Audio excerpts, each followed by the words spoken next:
विकसित भारत के मजबूत road map का केंद्रीय राज्य मंत्री रक्षा खड़से ने स्वागत किया है। बजट 2026-27 का समर्थन करते हुए उन्होंने इसे युवाओं के सपनों को मजबूती देने वाला और भारत को महाशक्ति बनाने की दिशा में महत्वपूर्ण कदम बताया। उन्होंने विश्वास जताया कि यह बजट विकास, रोजगार और आत्मनिर्भर भारत के लक्ष्य को गति देगा। रक्षा खड़से ने यह बात एक वीडियो के माध्यम से रखी। देखिए इस वीडियो बयान की सविस्तर झलक। सर्वात आधी मी आपल्या देशाचे प्रधानमंत्री आदरणीय नरेंद्रभाई मोदीजींचे आणि आपले फायनान्स मिनिस्टर निर्मला सीतारामनचे खूप मनापासून मी अभिनंदन करते की आजचं बजेट हे युवकांना घेऊन समोर आलेलं आहे आणि खास करून युवा मंत्रालयाच्या माध्यमातून जे विकसित भारत यंग लीडर डायलॉग्स जे घेतले गेले आणि ज्या कार्यक्रमाच्या माध्यमातून देशातल्या प्रत्येक राज्यातल्या युवकांनी जे विचार विकसित भारतला घेऊन तिथे मांडले त्या विचारांना घेऊन आजचं बजेट इथे सादर केलं गेलेलं आहे। याचा मला आज आनंद होतोय की आज आपण बघू शकता की युवकांच्या माध्यमातून प्रत्येक सेक्टरमध्ये आपण कशी ग्रो करू शकतो, इन्फ्रास्ट्रक्चर कसं वाढवू शकतो यासाठी या बजेटमध्ये विचार केला गेलेला आहे। ॲग्रिकल्चर सेक्टर असेल की ते AI च्या माध्यमातून आपण कसे पुढे घेऊन जाऊ शकतो आणि ज्या माध्यमातून युवकांना पण एक ॲग्रिकल्चर सेक्टरमध्ये खूप चांगली संधी मिळू शकते आणि त्या पद्धतीने आज देशातले जे आपले युवक आहेत ते त्या पद्धतीने काम करू लागलेले आहे। पण सरकारच्या माध्यमातून अजून त्यांना कसं प्रोत्साहन दिलं जाईल जेणेकरून अजून जॉब ऑपॉर्च्युनिटी ॲग्रिकल्चर सेक्टरमध्ये आणि शेतकऱ्यांना पण त्या माध्यमातून खूप मोठा फायदा कसा मिळू शकेल याच्यासाठी पूर्णपणे प्रयत्न केले जात आहेत।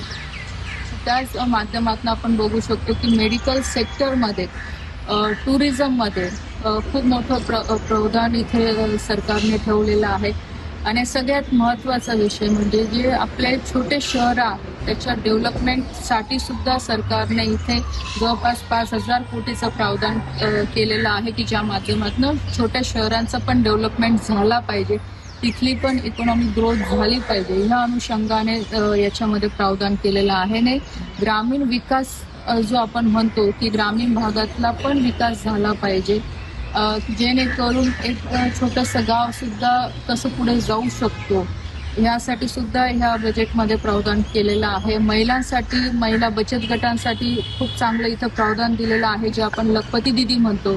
एक आदरणीय प्रधानमंत्रीजींचं स्वप्न होतं की ग्रामीण भागातल्या महिला या सक्षम झाल्या पाहिजे म्हणून लखपती दिदीच्या माध्यमातून खूप प्रोत्साहित त्यांना केलं गेलं, चांगल्या योजना त्यांच्यासाठी आणल्या गेल्या। तर आता फक्त त्या तिथपर्यंत मर्यादित न राहता ते त्यांचं स्वतःचं प्रोडक्टचं कसं मॅन्युफॅक्चर युनिट कसं उभं करू शकतो यासाठी सुद्धा या बजेटमध्ये प्रावधान करण्यात आलेलं आहे। प्रत्येक जिल्ह्यामध्ये मुलींसाठी हॉस्टेल उभारणीसाठी या बजेटमध्ये फंड्स अलॉट करण्यात आलेला आहे आणि सगळ्यात महत्त्वाचा विषय म्हणजे की आपल्या महाराष्ट्रासाठी रेल्वे कॉरिडॉरचं सुद्धा इथे अनाऊन्स केलं गेलेलं आहे की मुंबई पुणे टू हैदराबाद की ज्या माध्यमातून महाराष्ट्राचा सुद्धा विकास इथे आपल्याला होताना दिसणार आहे। रेल्वे सेक्टर असेल किंवा ॲग्रिकल्चर सेक्टर असेल, सगळ्या सेक्टरच्या अनुषंगाने आपण बघू शकतो की प्रत्येक राज्याला एक समान संधी इथे ह्या बजेटमध्ये देण्यात आलेली आहे। आणि क्रीडा मंत्री म्हणून मला या गोष्टीचा अजून जास्त आनंद आहे की क्रीडा क्षेत्रासाठी सुद्धा Khelo India mission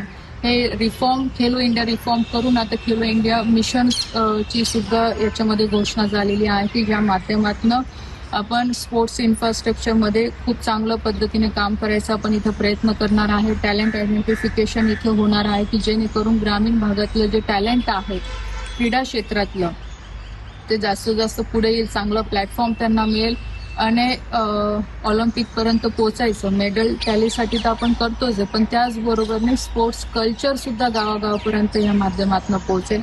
sports science हे एक नवीन सेक्टर आहे की ज्या माध्यमातून याच्यामध्ये अजून चांगल्या पद्धतीने रिफॉर्म करून आपण हे स्पोर्ट्स सायन्स सेक्टर हे पुढे अजून कसं जास्त वाढवू शकतो की ज्या माध्यमातून आपल्या देशातल्या ॲथलीट्सला जास्तीत जास्त फायदा त्यांच्या परफॉर्मन्समध्ये कसा इम्प्रूव्ह करू शकू जेणेकरून की आपण इंटरनॅशनल लेवलपर्यंत चांगले ॲथलीट्स जास्तीत जास्त घडू शकतो की जेणेकरून 2036मध्ये आपण ऑलिम्पिकमध्ये जास्तीत जास्त मेडल आपण आणू शकतो आपल्या देशासाठी।